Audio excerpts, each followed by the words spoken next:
नमस्कार साथियों, वेदांस की कहानियाँ यूट्यूब चैनल में आपका स्वागत है। महाभारत युद्ध समाप्त हो चुका था।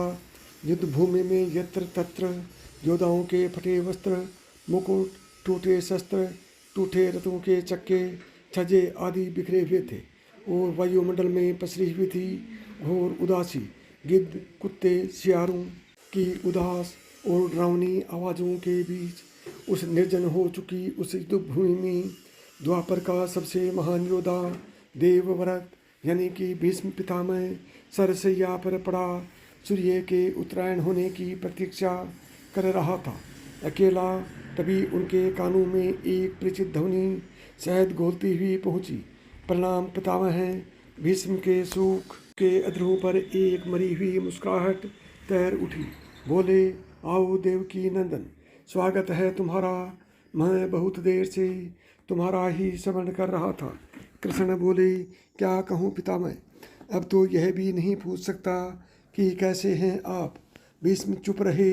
कुछ क्षण बाद बोले, पुत्र युधिष्ठिर का राज्याभिषेक करा चुके केशव, उनका रखना परिवार के बुजुर्गों से रिक्त हो चुके राजा प्रसाद में उन्हें अब सबसे अधिक तुम्हारी ही आवश्यकता है। कृष्ण चुप रहे।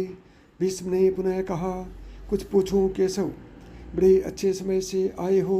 संभवतः धरा छोड़ने के पूर्व मेरे अनेक भ्रम समाप्त हो जाएं। कृष्ण बोले, कहिए न पितामह, एक बात बताओ। प्रभु तुम तो ईश्वर हो न कृष्ण। कृष्ण ने बीच में ही टोका, नहीं पितामह, मैं ईश्वर नहीं, मैं तो आपका पुत्र हूँ पितामह, ईश्वर नहीं। भीष्म उस घोर पीड़ा में भी ठठाके हंस पड़े। बोले, अपने जीवन का स्वयं कभी आंकलन नहीं कर पाया कृष्ण, सो नहीं जानता कि अच्छा रहा या बुरा। पर अब तो इस तरह से जा रहा हूँ कन्हैया, अब तो ठगना छोड़ दे रे। कृष्ण जाने क्यों भीष्म के पास सड़क आए और उनका हाथ पकड़कर बोले, कहिए पितामह।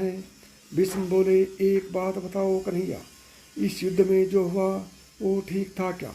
किसी ओर से पितामह, पांडवों की ओर से कौरवों के कृत्यों पर चर्चा का तो अब कोई अर्थ ही नहीं कन्हैया, पर पांडवों की ओर से जो हुआ वो सही था।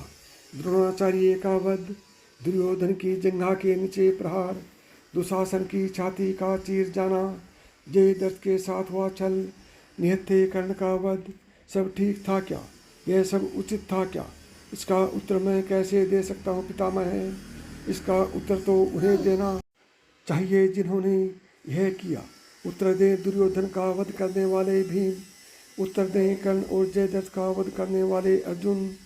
मैं तो इस युद्ध में कहीं था ही नहीं पितामह। अभी भी चलना नहीं छोड़ोगे कृष्ण? अरे विश्व भले कहता रहे कि महाभारत को अर्जुन और भीम ने जीता है, पर मैं जानता हूँ कन्हैया कि यह तुम्हारी और केवल तुम्हारी विजय है। मैं तो उत्तर तुम्हीं से पूछूंगा। कृष्ण तो सुनिए पितामह, कुछ बुरा नहीं हुआ, कुछ अनैतिक नहीं हुआ, वही हुआ जो होना चाहिए।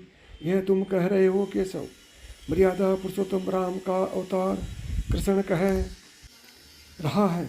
यह छल तो किसी युग में हमारे सनातन संस्कारों का अंग नहीं रहा, फिर यह उचित कैसे हो गया? इतिहास से शिक्षा ली जाती है पितामह, पर निर्णय वर्तमान की परिस्थितियों के आधार पर लेना पड़ता है।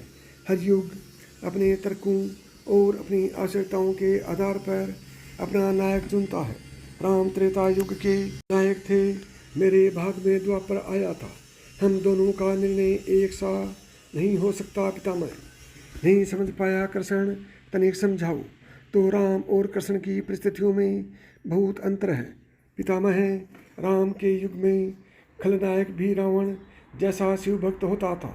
तब रावण जैसी नकारात्मक शक्ति के परिवार में भी विभीषण जैसे संत हुआ करते थे। तब बाली जैसे खलनायक के परिवार में भी तारा जैसी विदुषी स्त्रियां और अंगद जैसे सज्जन पुत्र होते थे। उस युग में खलनायक भी धर्म का ज्ञान रखता था, इसलिए राम ने उनके साथ कहीं छल नहीं किया। किंतु मेरे युग के भाग में मैं कंस, जरासंध, दुर्योधन, दुशासन, शकुनी, जयद्रथ जैसे घोर पापी आए हैं।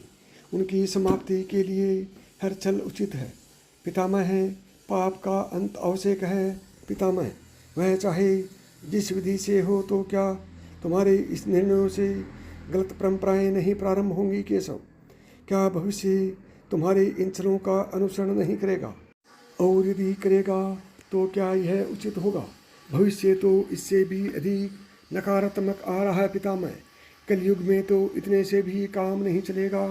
वहाँ मनुष्य को कृष्ण से भी अधिक कठोर होना होगा, नहीं तो धर्म समाप्त हो जाएगा। जब क्रूर और अनैतिक शक्तियाँ सत्य एवं धर्म का समूल नाश करने के लिए आक्रमण कर रही हों तो नैतिकता अर्थहीन हो जाती है पितामह। तब महत्वपूर्ण होती है विजय, केवल विजय। भविष्य को यह सिखाना ही होगा पितामह। क्या धर्म का भी नाश हो सकता है केशव? और यदि धर्म का नाश होना ही है तो क्या मनुष्य इसे रोक सकता है? सब कुछ ईश्वर के भरोसे छोड़कर बैठना मूर्खता होती है पितामह। ईश्वर स्वयं कुछ नहीं करता, केवल मार्गदर्शन करता है। सब मनुष्य को ही स्वयं करना पड़ता है। आप मुझे भी ईश्वर कहते हैं न, तो बताइए न पितामह, मैंने स्वयं इस युद्ध में कुछ किया क्या? सब पांडवों को ही करना पड़ा न। यही प्रकृति का संविधान है। युद्ध के प्रथम दिन यही तो कहा था मैंने अर्जुन से, यही परम सत्य है। भीष्म अब संतुष्ट लग रहे थे। उनकी आंखें धीरे धीरे बंद होने लगी थी। उन्होंने कहा, चलो चलो कृष्ण, यह इस धरा पर अंतिम रात्रि है। कल संभवतः चले जाना हो। अपने इस अभागे भक्त पर कृपा करना। कृष्ण ने मन में ही कुछ कहा और भीष्म को प्रणाम कर लौट चले। पर युद्ध भूमि के उस डरावने अंधकार में भविष्य को जीवन का सबसे बड़ा सूत्र मिल चुका था। जब अनैतिक और क्रूर शक्तियाँ सत्य और धर्म का विनाश करने के लिए आक्रमण कर रही हों तो नैतिकता का पाठ आत्मघाती होता है। नमस्कार दोस्तों, जय श्री